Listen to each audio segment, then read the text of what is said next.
I'm just crazy about fishing, match fishing in particular. I love trying to find out exactly what the fish want, making tiny changes to my approach and trying to find an edge and ultimately winning competitions, because that's what it's all about. I've managed to win some of the sport's biggest competitions. Big competitions like that, you might rely on an element of luck with your draw, but you have to get your tactics absolutely spot on and be 100% confident in what you're doing. Practice and preparation are vital in match fishing, and if you're not well versed on the venue that you're fishing, you're instantly at a disadvantage. Throughout a year, I'll book onto matches on a number of different venues, and in this series, the Matrix cameras are going to follow me around the country as I visit those waters. He's a barbel, alright. Oh, he's done me.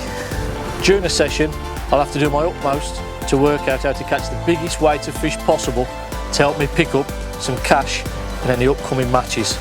I'm Thompson, and this is the practice. Right, I'm here at lovely Heronbrook Fisheries to film the 4th episode of the practice with Les Thompson. Unfortunately, as you can see, no one's fishing because Les Thompson is stuck in a traffic jam. How you doing, Les? I'm very happy. Why not very happy?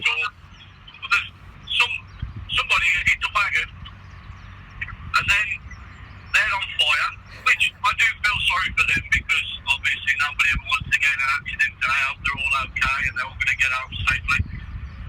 But for 2 hours I've barely moved and I've done more routes than an oak tree could have. So I'm now about to end up in a grass verge because this woman doesn't want to pull over. So I'm a little tense. A little bit angry. Do you need a little massage when you get here to chill you out? I need more than a massage. I need a pint at whatever time it will be in the morning. Well, hopefully you'll be here before dinner time and we can get filming.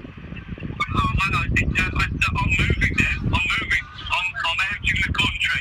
I couldn't tell you where I am, but I'm out somewhere.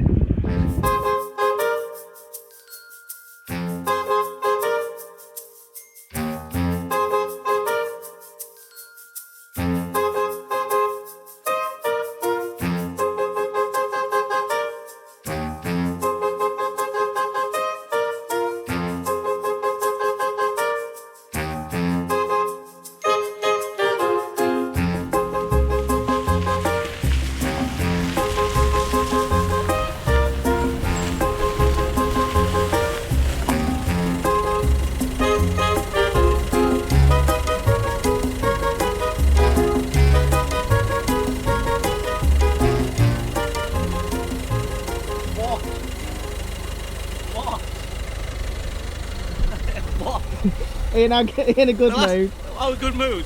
The last thing I want to see is jammed in my face after looking at the back of red lights. Yeah, I got a song for you. You can have this one just for you. Yeah. Says that he needs a good old fashioned. Just for you. Well, here we go. What have we got? Long and winding road.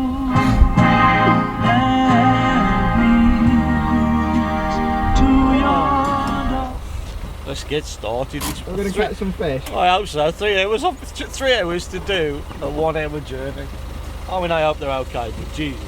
I've seen more sights of Eccleshall, Stafford, Penkridge. If you want to know it, I found a fishery. Never knew it was there. Found some tennis courts, a gym. Been nice. Luckily, praise the Lord for the old Tom Tom. And 2 empty plastic bottles when I was stuck on the motorway. I'll see you in a bit. Welcome to another episode of The Practice. I've finally arrived at Heronbrook Fisheries, and what can I say, it's been the longest journey I've ever taken to get to this place. A lovely venue I've fished a lot over the years, but one of the reasons that I've come today is because Neil Dale, as the people who fish here know, he loves a digger. And his venue is forever changing. He's a very active fishery manager, and the venue has changed back somewhat to how it used to be in the past. The match lake has changed back to how it was. I believe he's done some work on the canal, the island pool's changed, and this weekend sees the Fish O Mania qualifier. So I thought it'd be a good time to come up and have a look. But not only is it the Fish O Mania qualifier, this year there's also a golden reel and a match this as well. So there's a real good chance to get into a big money final from this venue. So that's the reason why we've come today to have a practice. We're going to go on the match lake. We had a look around, a scoot around on the canal, the meadow, the bridge, the island.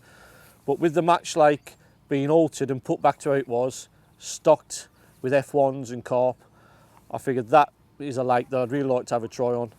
And let's go and catch some fish.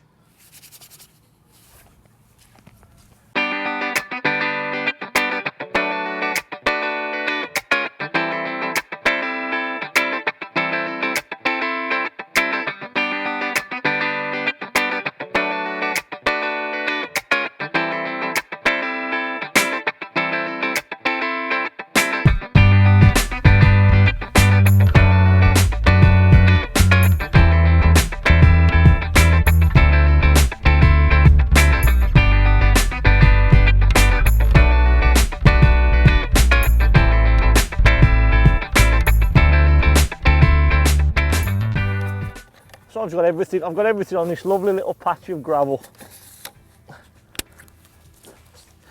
Basic rule of fishing, that is. Don't know that? The basic rule of fishing. What's that? Find a bit of gravel. Find a bit of gravel, kid. That's what you gotta do. Got me a bit.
Just chucked it down the ledge. I should put my adjustment on now for when I bring the rod back, and that should get me tight. You know what I mean? You just want me to throw it up the bank. Listen, you need to live dangerously to catch a squirrel. Don't tell me you've never done it. Well, have you not? Exactly.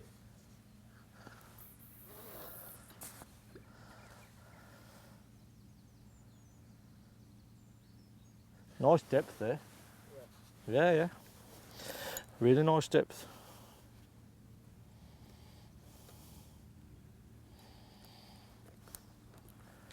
Just see what it's like tight in. It's good. How mild it is, you'd expect to catch close in, wouldn't we? You know what I mean?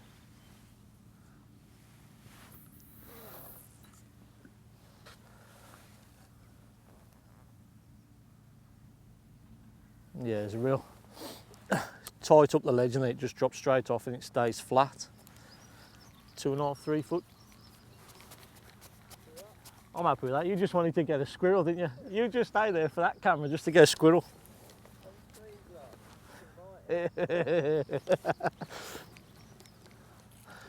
There's nothing wrong with catching a branch, catching a reed, nothing. In the attempt to catch a fish, if you lose tackle, at least you've tried to catch a fish, haven't you? Yeah. Exactly. As long as you ain't tried to catch him up there. That's when it gets embarrassing. Sorted. Right, let's start plumbing up. How deep's that?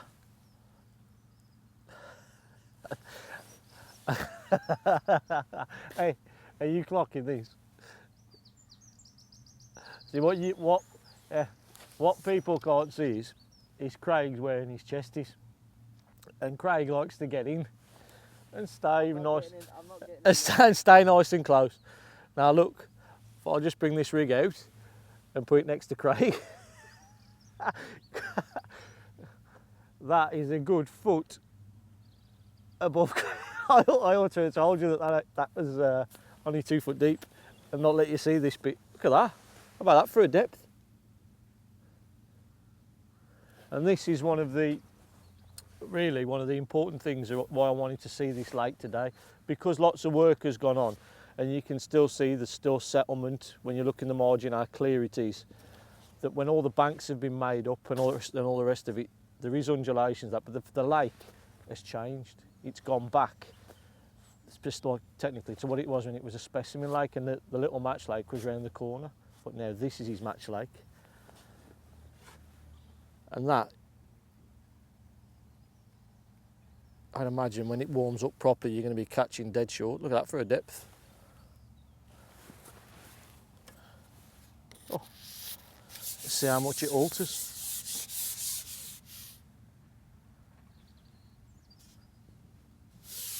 Just gradual by the look of it, Craig.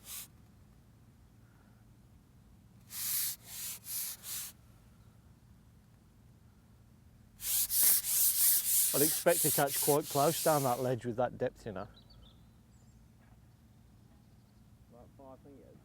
about 5 metres. Well, 5 metres, yes, but you know that with that depth, with only, I mean, we've gone from a top kit there, and we're now out at 11, but there's only been the distance of a float really in depth. I mean, that's just underneath the surface now.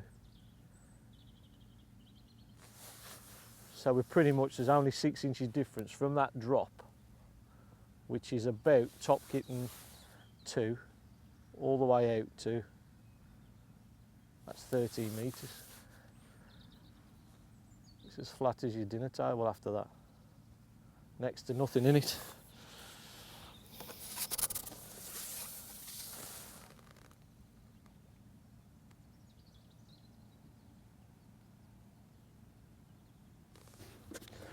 Bait system, the one piece of kit I can't believe I haven't used before. Having all bait boxes, I've tried hoods, tents, tilting side trays, which I still use on certain occasions when I'm feeder fishing and when the conditions are really bad. But this piece of kit, oh, I can't believe I've not used one for this long. All your gear in it, if it starts to rain, a little bit of a zip up, boom. Perfect. Used it all this winter. It's been everywhere with me. Bait packed away. If you're fishing the next day, throw away the bait you don't need. Off you go. Straight into my fridge. Back out again. Like I say, I'll be lost without it now. Absolutely lost without it. That's why I was devastated when my dog caught hold of this tub yesterday. Look at that. Look at this. Ugh. Unbelievable.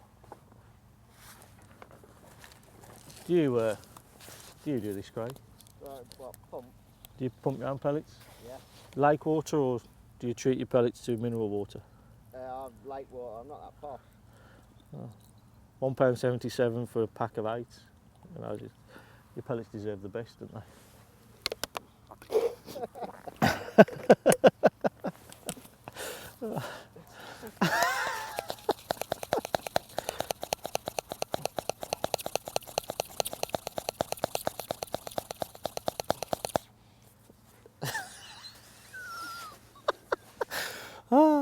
Your pellets deserve the best. Oh. You imagine people would be like, he's pumping with mineral water. Right.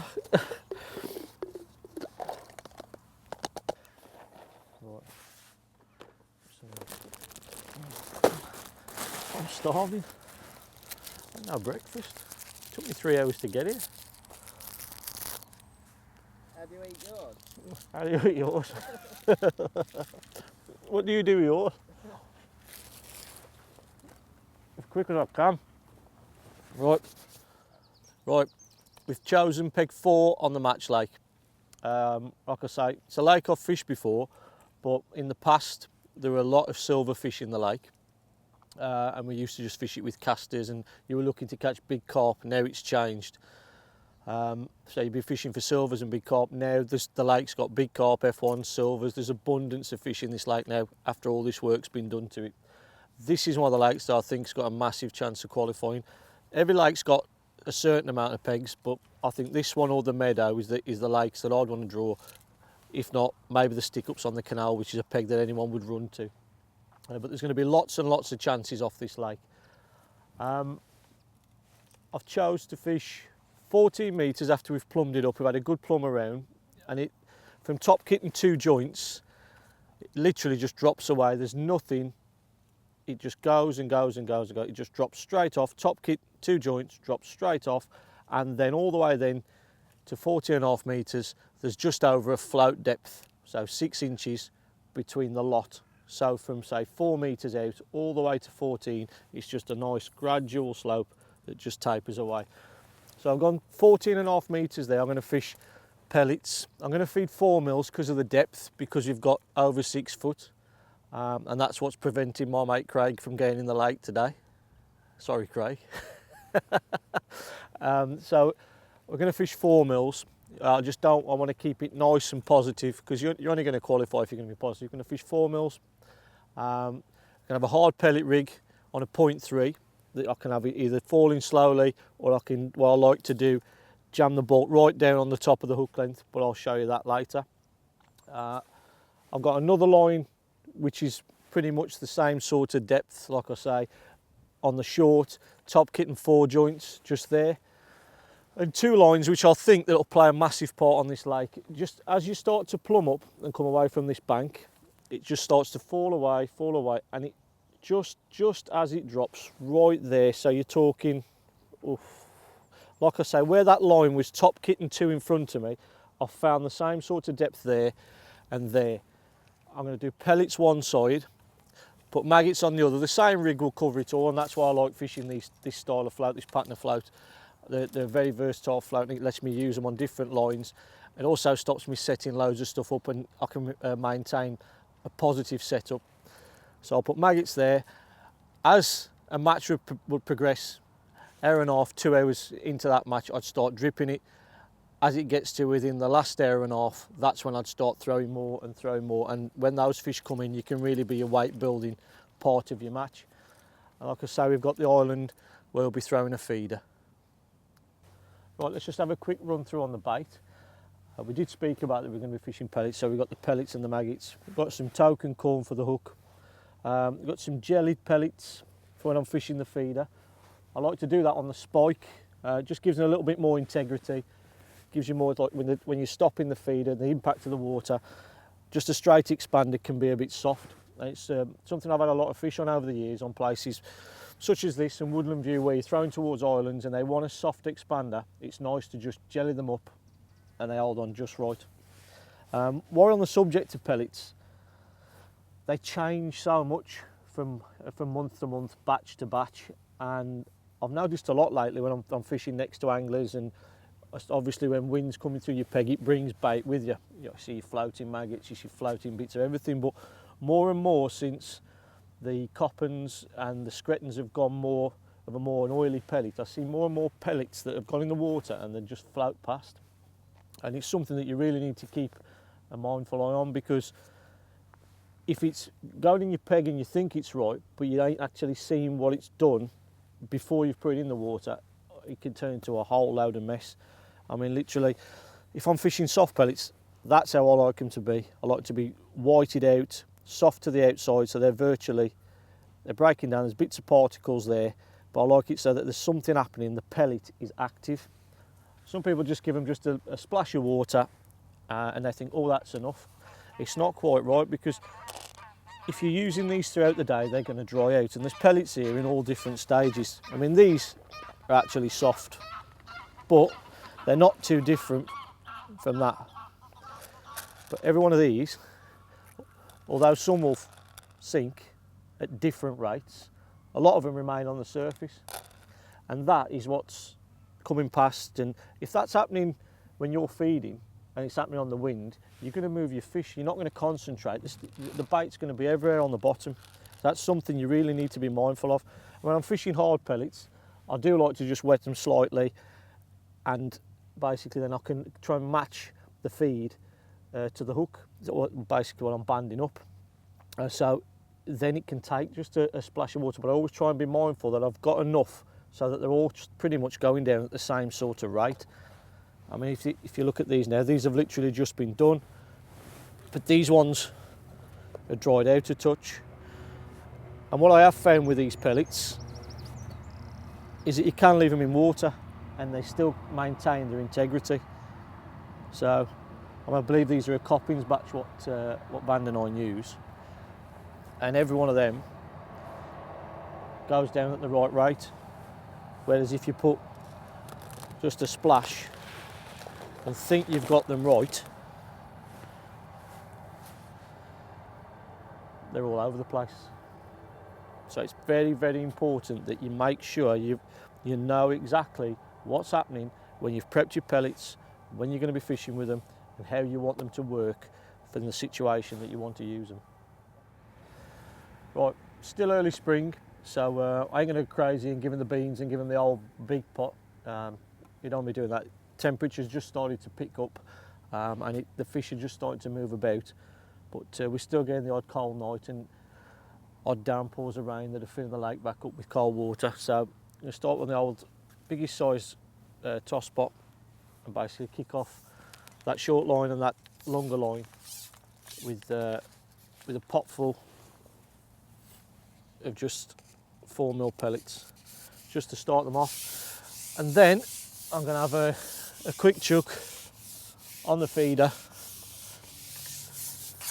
while give these chance for something just to settle in. I don't want massive amounts of fish to turn up straight away. I mean, it's always nice, but you don't want it to be too crowded and foul looking. You want to just bring in a few fish at a time, pick off your fish and just keep them coming steady all day. That's how it's nice. That's how I like to see it develop, and then work with the peg. Nothing worse than dropping in and having foul looker after foul looker after foul looker. Or if you ain't got it right with the temperature and you've put that big pot in, you've killed your peg before you've even started.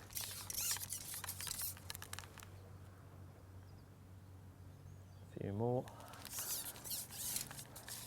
And just out, just past where it drops off this ledge. That's where it goes. So we've just gone a little bit further. Keep away from the near lines that we're going to fish later. A few more. And that's that. Right, we'll have a chuck on the feeder and see what's living by that island. Right then, first chuck, pellet feeder. Let's see what's out there.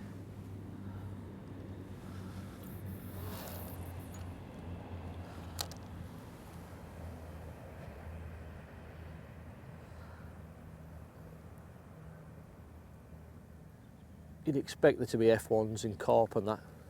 There's a nice depth there. When I've chucked over to start with,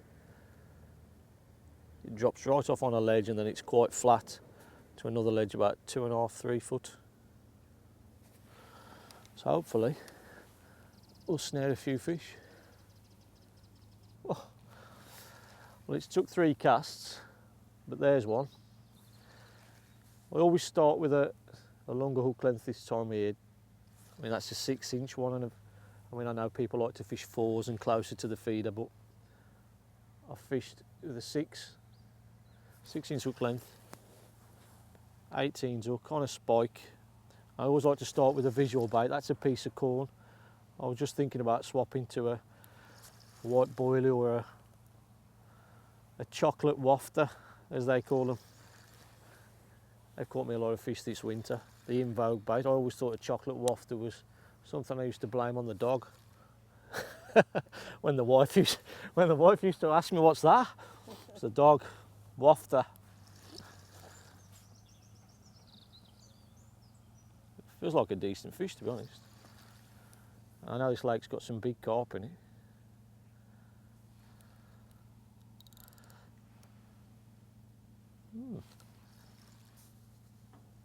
I just started getting quite a few liners and bits of indications, and I thought to myself, they're coming from the pole line. A fish just topped on it.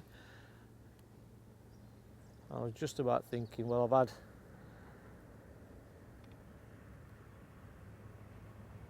indication, do I sit with it or do I move on to that pole? Because all I've done in recent weeks, as this train passes, all I've done in recent weeks with all these winds and was it Hurricane Doris, the gales? Yeah. Was it Doris? Gale. Gale? Gale. Was Gale the Doris? Or was Doris a Gale? Anyway, it was a Doris. It was Gale. Gale, Doris, whatever she was, she made a right mess. So that was another that was another weekend. I sat staring at a tip.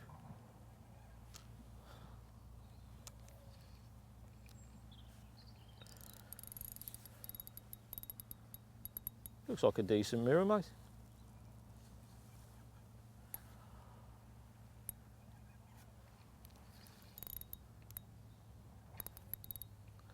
Thing is, do I have another chuck now or do I go on that pole? Chunky mirror.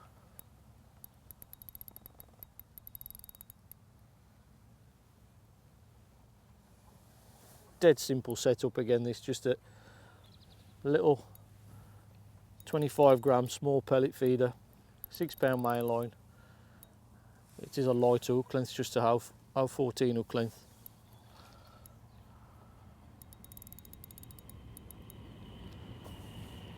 The only reason I did that is justified with the stamp of some of the carp in this lake, and he's fought like a little brute. He'll do. Wouldn't mind one of them a chuck. Look at him. He's beautiful. Got a mark on him.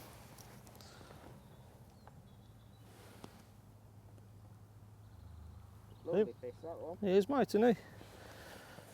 Wouldn't mind with a few of them today. Oh, get in.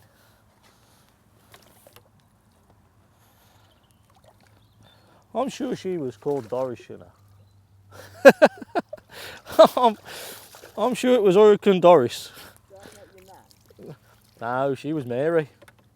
She was a Doris. So we're having one more chuck. Yeah, we'll have one more chuck. We've got to have one more chuck, haven't we, after that?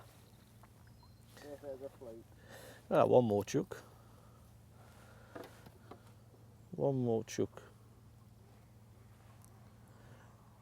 Another tip that I'll give you with these, what I've always done for years with these quick stops, is even though they're quite small, I still always like to just cut them back to the maximum that you can cut them back. Just trim away at, so you don't quite get to where you put the line through. So you're cutting them back to next to nothing.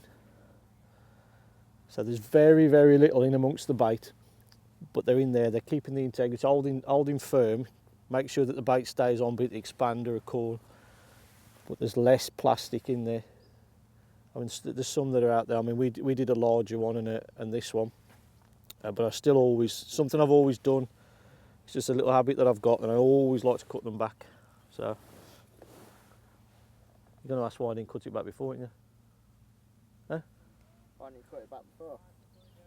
So I was too excited, ready to cast. And I've just remembered, I ain't cut my spur back, or the spike. And it's literally next to nothing. It just, I mean, I had a massive piece of corn, but it's gone now. There's a decent piece just been taken off. Again, with the setup, like I say, it was 25 gram. Just so if I do want to throw onto the slope, it's going to hold and it's not going to slip down. And it's on the evolution system, so if at any point during the match, if I felt like swapping or changing, I could easily drop a method on. But I just wanted to find out what I was dealing with on the island, and that sort of told me. There's some carp there. It ain't the biggest of feeders, a little parcel of bait. I have set up a cage, but now we've just caught on this. Let's stick with this for a few more chucks.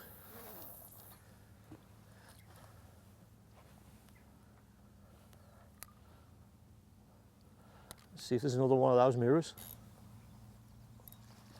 That'll be a smaller fish then, Craig. F1. Or has he just run towards me?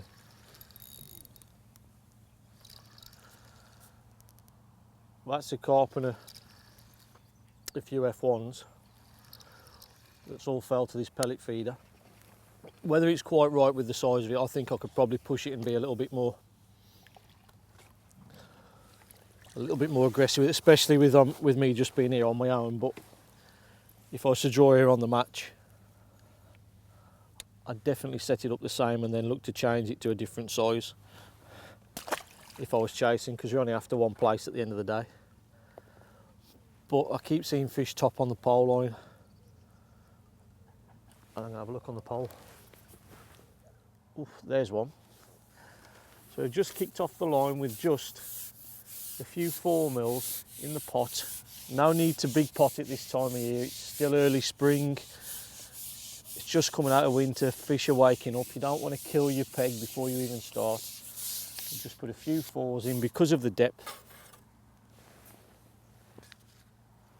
Just lowered the float in. Got the float quite just breaking the surface tension. We've had a little touch straight away, not a massive bite, just the slightest of touches, and it's an F1 in the top lip. And it's really important, like I say, not to kill the peg before you even start, when he's right in the top lip, off the tiniest little bits of touch. See if there's another one waiting. But you're just getting 1 or 2 fish in your peg at your time, which will encourage more to feed, as opposed to putting a great big pot in and killing anything that might have already been there. So we're starting off just the medium-sized toss pot, a few 4s, and back out again. But because of the depth, I've opted for 4 mils today. Try and keep everything a little bit more compact, a little bit more neater and tight. There is a little bit of toe on the water, so I'm feeding it slightly to the left, which is another important thing that you need to pick up on just before you start. Put your rig in, lay it in, have a look.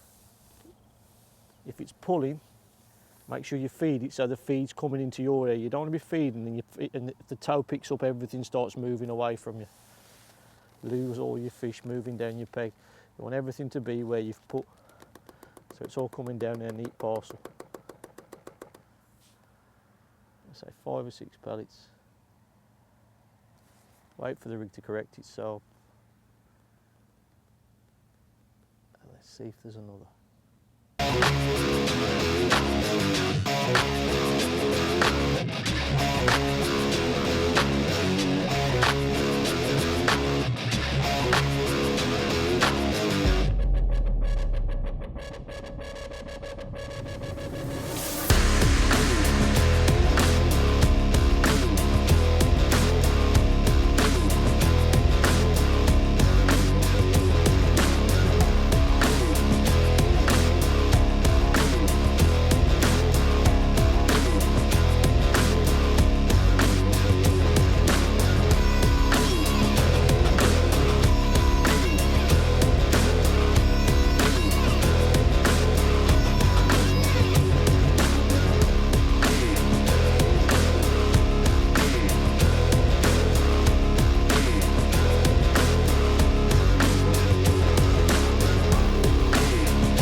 Again, just the slightest of touches. That float is dotted right down, just breaking the surface tension of the water. It's just the slightest, tinier touch. You think, is that a bite? Bang, yeah, it is, and they're nailing it.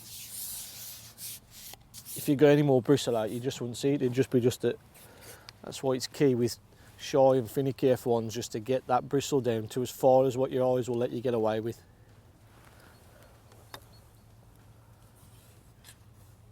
Really are tricky, crafty little fish. I mean, he's barely touched that. And he's there in the top lip. Yeah. Tricky little things.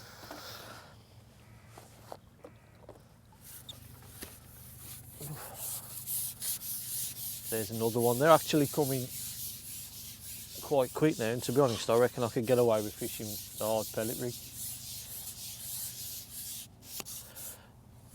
That's how quick they're taking it. But,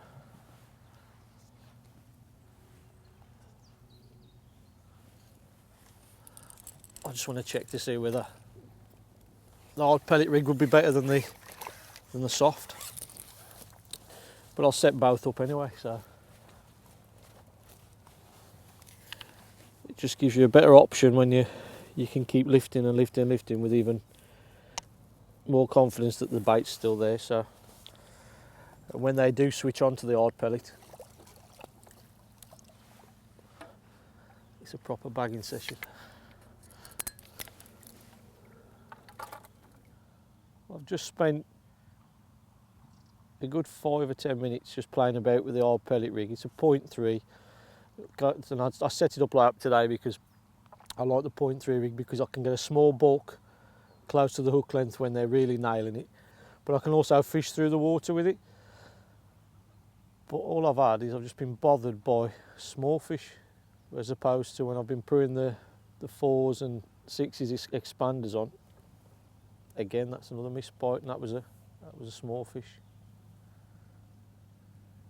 So it's nowhere near as effective as the expanders, but it's still a rig that I'll always set up.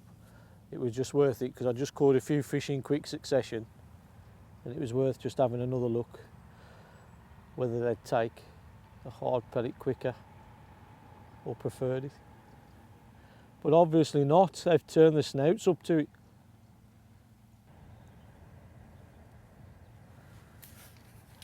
Back on the soft one.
Jesus. Well, there's a sign that I need to start moving in close. So I'm more than happy with this line. Happy that I've the softened 4mm feed, fish with an expander. Sport plenty of F1s, plenty of bites. Tried the hard pellet rig, tried it strung out, tried it blocked down. It just wasn't right, just got interfered with small fish. But there's lots of fish moving on these near lines now. So it's time to give them a try. I'm sure there's going to be some fish just down the bottom of that little ledge that we found where there was a nice depth. Let's have a look.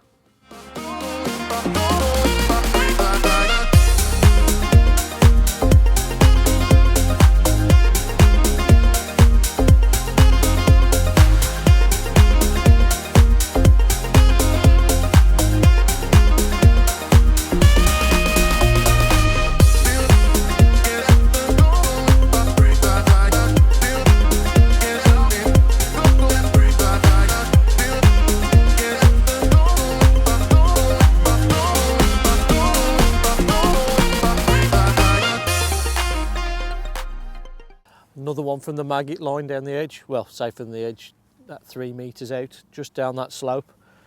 But they're queuing up thick and fast, and when they're that stump, you're going to build a weight really quickly. It's hard really, I'm catching exactly the same with the pellets, but because maggots, you miss a bite, you stay in the water. It's a no-brainer really, you'd stay on the maggot line. But it's either or, they're queuing up on either line. But they are the time of day fish when they move into that ledge. But it's such a good feature, and it's something that you should always look for when plumbing up. But that one's so pronounced, as it just drops, like I thought it was always going to old fish. And it's done exactly that. The rig's just a basic rig, 0.3, strung out bulk, and just laying it into the ledge. Falling, just hold it up, let that last bit fall, gets amongst the fish, and then bang, it's disappearing every time. They're literally queuing up. Pinch your maggots, throw in a few once we've hooked a fish. Sort that out. New elastics getting stretched great. Getting them ready for Saturday. Hopefully. I'll probably be on some obscure peg on bridge. Well, there's another one. Just on that line, a couple of metres, like I say, down that ledge. But this one don't feel like an F1. He seems to be digging around a bit too much. Like I say, they're literally queuing up. Yeah, it's a mirror. You'll do. I'll pop. Have some of that. Check him out. I'm surprised he's got a look in how many F1s are there, but he's soon bullied his way through. Just if we can get him out.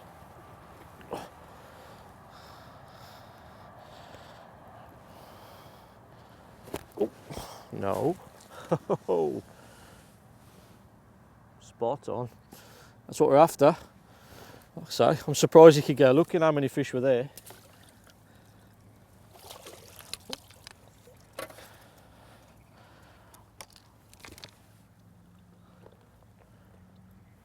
See if there's another. I'd imagine an F1 will snaffle it before it gets chance again.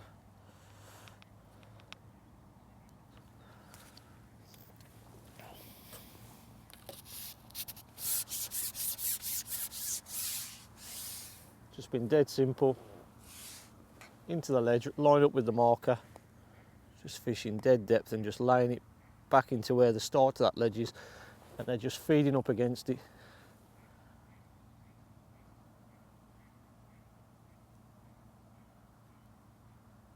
But like I say, it was always going to be, when you've got something as pronounced as that, it's always going to hold fish. And when you miss a bite with maggots, you've got more of a bite to the cherry than on the pellet line, so just lower it in nice and gentle. And again, yeah, queuing up, queuing up. Peas in a pod, what do you want to catch? How many do you want?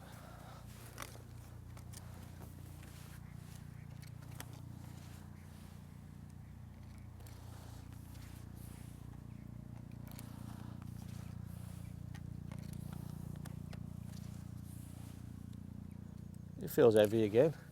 Look out. It could be. He's digging around again, I reckon it is.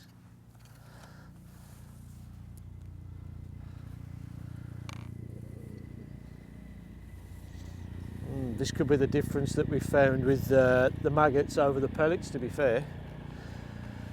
Because there's no carp come over the pellet line to the left, but they've definitely come over the maggot line to the right.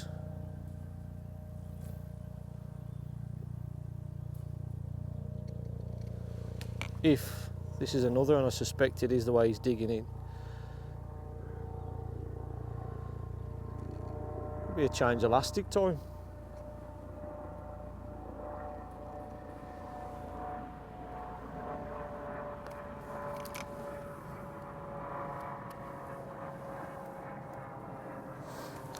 I wasn't expecting that in amongst all them F1s, I must be honest. They've certainly bullied them away, haven't they?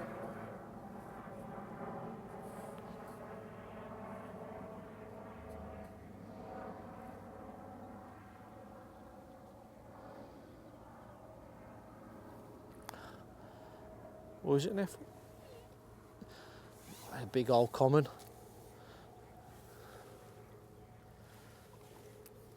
Ooh, a bit more laggy for you.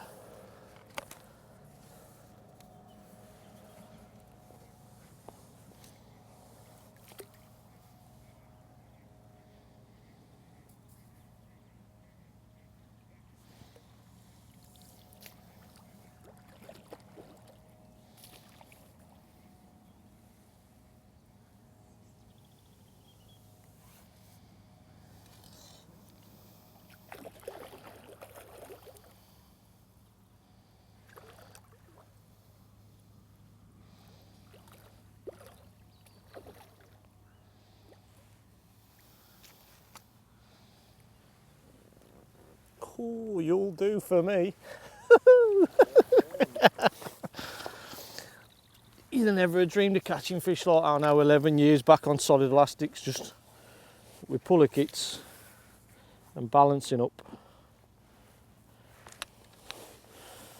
Better have a look at him, haven't we? How big's he? 8 pound? A bit more, I think, mate. Fish. They're heavy fish. It's close to doubles. Double bubble, mate. Mine a double bubble. Where is it? Oh, oh, steady. You're a proper chunk. On the maggot line, and that's definitely been better for the carp to come over than the pellets, to be fair.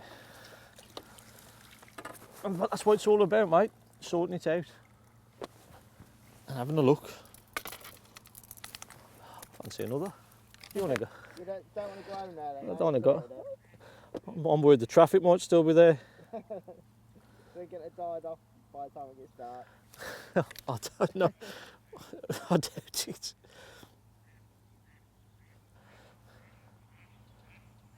Well, there we go. We just switched that line over to maggots as well, and it's just evidently better, far quicker. So that's that line done with. Maggots, maggots, maggots.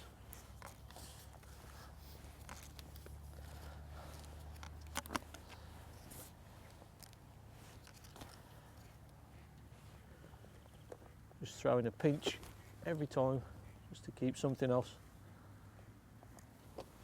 lined up when we drop back in.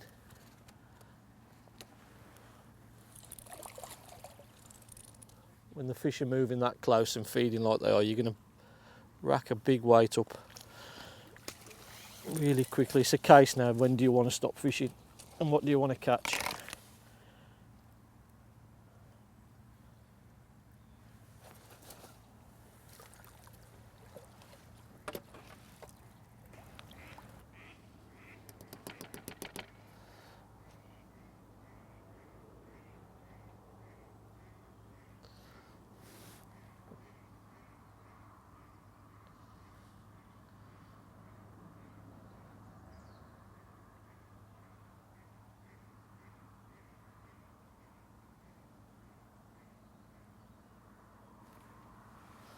That's not one either. Well, rotating from left to right, both these lines now are absolutely solid. Fishing maggots, the strung out low bulk. Just laying it into the ledge and literally it's one every pudding. I'll make this one the last fish of the day and we'll have a look at what we've got.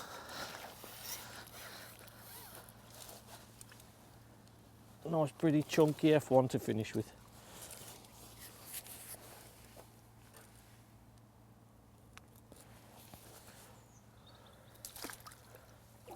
Spot on.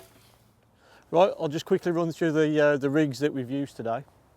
On the long line, where we've caught a lot of F1s on soft expanders, feeding the damp and down 4mm.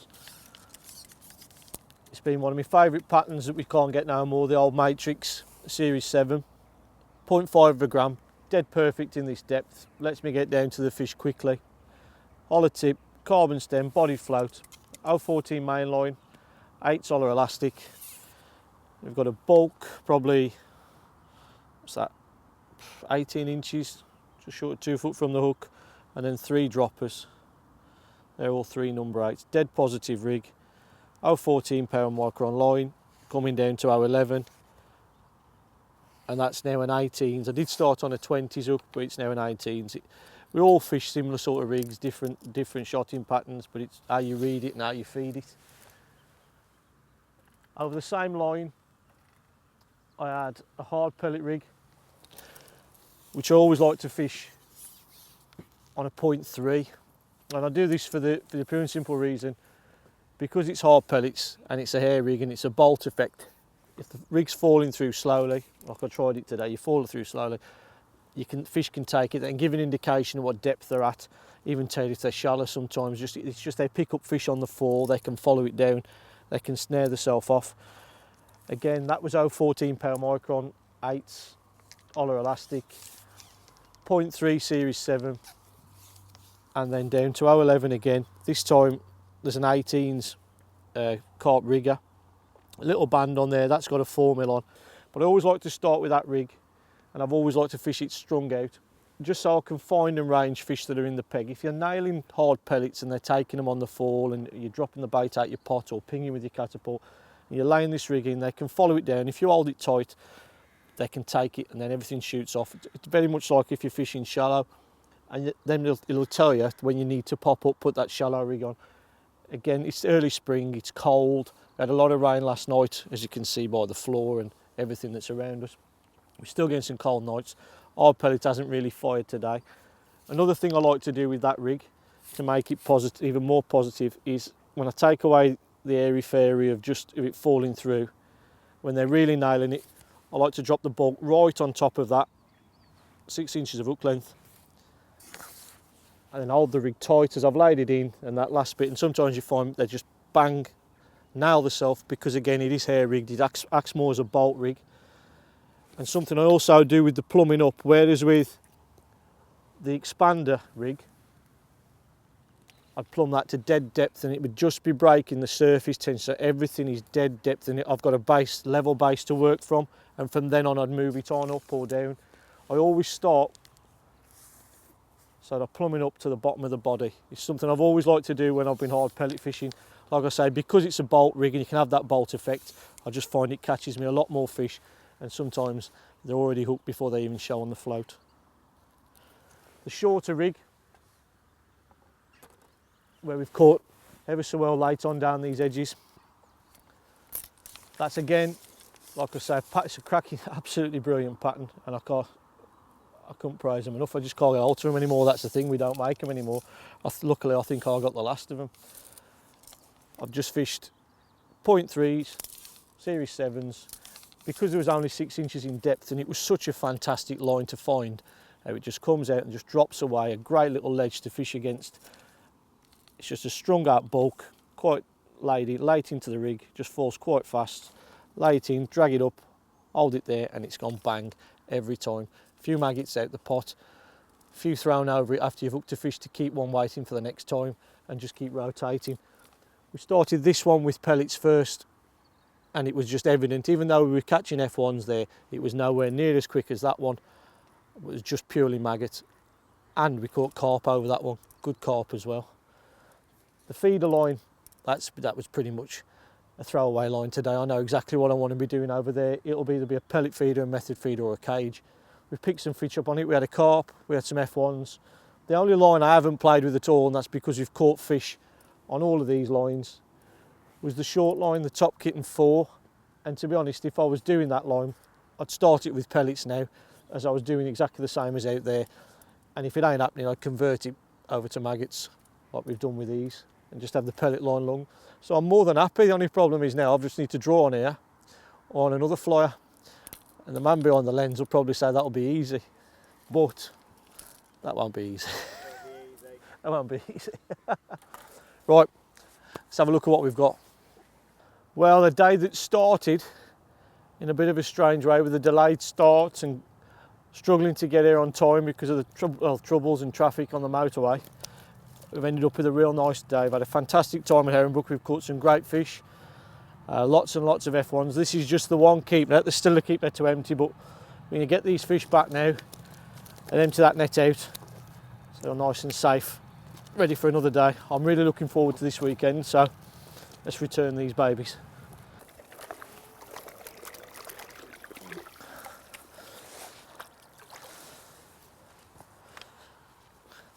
Last one. Well, that was the one half of it. Here's the other half. It's been an absolutely fantastic day. It was, in the end, it was just a case of how many did we want to catch.